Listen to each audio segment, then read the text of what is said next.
กันมาดังเนี่ยทั้งแถวกลางหรือผู้โตตังยังหลายพี่น้องยังเข้ามาเรื่อยๆทั้งนอกกันได้เอาขอเส้นได้หรือทั้งทานได้บ้านรับเงินสอคำคง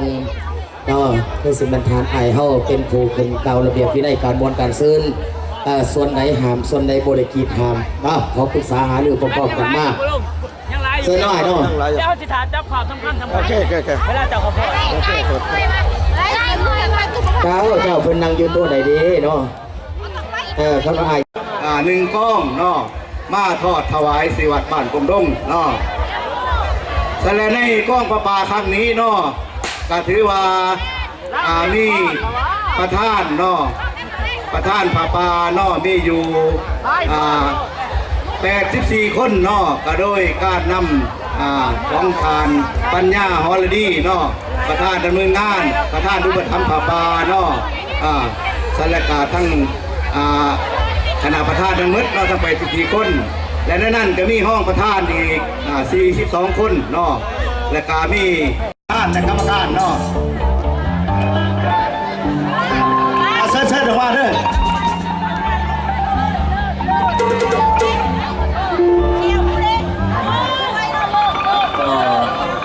สวัสดีพ่อแม่พี่น้องบ้านต้นดงนะครับกับผมนายซีนนท์ฮอดีนะครับเป็นลูกชายของพ่อใหญ่โนนะครับไม่นี่ก็เป็นห้องเพลงให้กับพ่อแม่พี่น้องได้ฟังนะครับยาวไปเลยครับ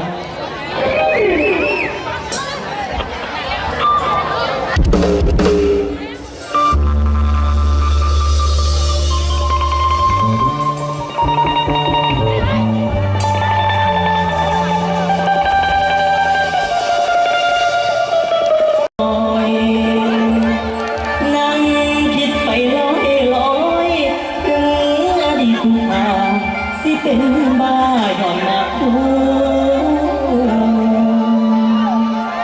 เฮาไว้บักตูหน้าตำมาถึงดำงานประจำคือไทยนะคนท้อนเก่าใจ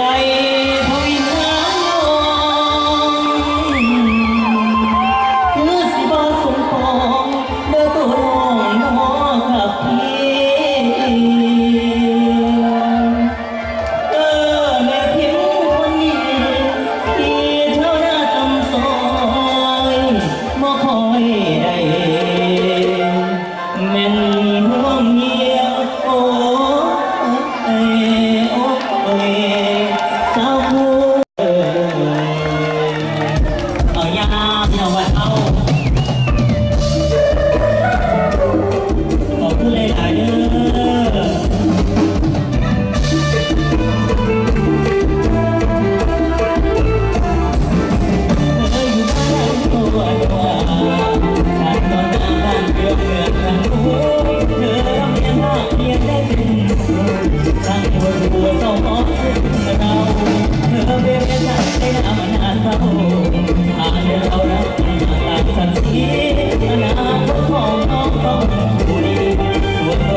ที่สูงขึ้นกว่า300หน่อยห้อยหนวกลูกขอมันทางกันแรงใจจากนั้นคือเลิศตาพันนั้นยกมือกินตอนมองที่ไหลเจ้าใจรู้เห็นโตเจ้ามาทอดมีกับไม้หอมหอยมีไม่เพียงฝันในกับพันตาจิตชีวิตน้ำว่าไม่สนกับคนไหนหมอรักใครบ่หมอฟังเบาว่าเจ้าต้องเย็นมันเจ้าว่าพอไอ้สิยอมมากับเรา อยู่ที่หัวใจฉันบอกไม่อยากเลี้ยงใจให้เด็กพอที่เขาก่อนที่ยอมสุดเป็นทางความโศกบางวันในบางวันถูกสุดในเจ้านับไปพี่ชายพอ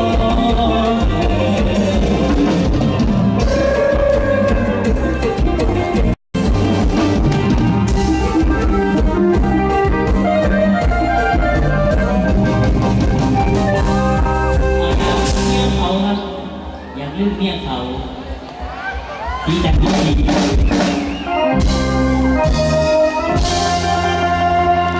ถ้าก็ได้3 ผลงานมือนี้คิดว่าจะเอาจากผลงานมือนี่แต่ช่วยที่งานสาวแป้ง ได้ยุ่งครับ ได้ลายอยู่บ่ ตลอดแจ้งมาสิไหม โอ้ ได้ไล่ครับจะมาเปิดจุกจักเก่ง โอ้ยซ้ำนี้ก็สบายแหละได้คงเข้าใจเนาะจากนักห้องผู้รูปรอก็คือนักห้องจากเจ้าภาพขอเสียงโต๊ะมือดังๆให้ได้พี่น้อง